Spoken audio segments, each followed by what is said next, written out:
When the last days were upon me, and the ugly trifles of existence began to drive me to madness like the small drops of water that torturers let fall ceaselessly upon one spot of their victim's body, I loved the irradiate refuge of sleep. In my dreams I found little of the beauty I had vainly sought in life, and wandered through old gardens and enchanted woods.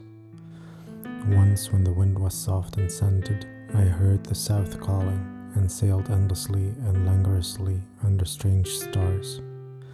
Once, when the gentle rain fell, I glided in a barge down a sunless stream under the earth till I reached another world, full of purple twilight,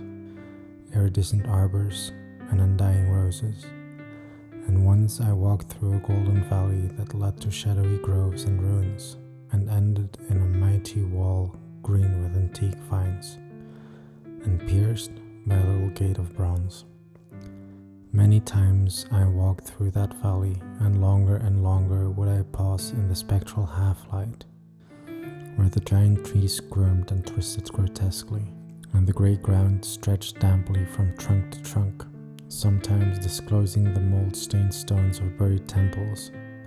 And always the goal of my fancies was the mighty vine-grown wall with the little gate of bronze therein. After a while, as the days of waking became less and less bearable from their greyness and sameness, I would often drift in opiate peace through the valley and the shadowy groves, and wonder how I might seize them from my eternal dwelling place, so that I need no more crawl back to a dull world, stripped of interest and new colors. And as I looked upon the little garden in the mighty wall, I felt that beyond it lay a dream country from which, once it was entered, there would be no return. So each night in sleep I strove to find the hidden latch of the gate in the ivied antique wall, though it was exceedingly well hidden,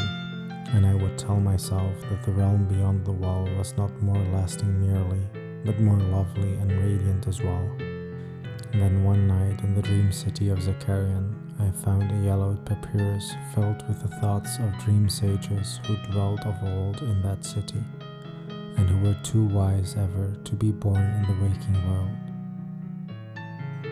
Therein were written many things concerning the world of dream, and among them was lore of a golden valley and a sacred grove with temples,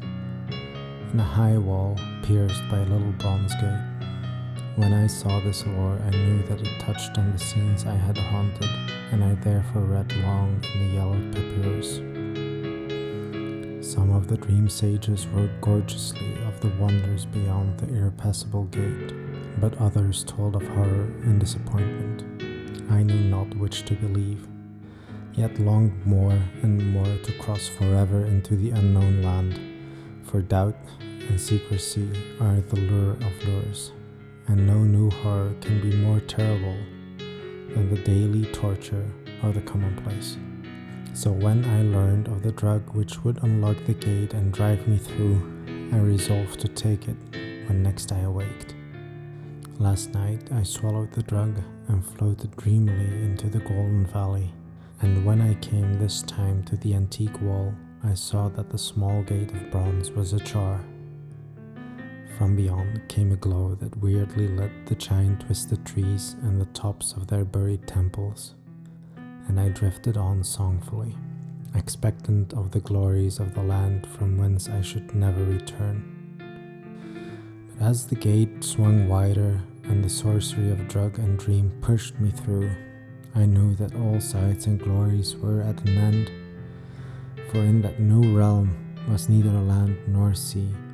but only the white void of unpeopled and illimitable space. So happier than I had ever dared hope to be, I dissolved again into that native infinity of crystal oblivion, from which the demon life had called me for one brief and desolate hour.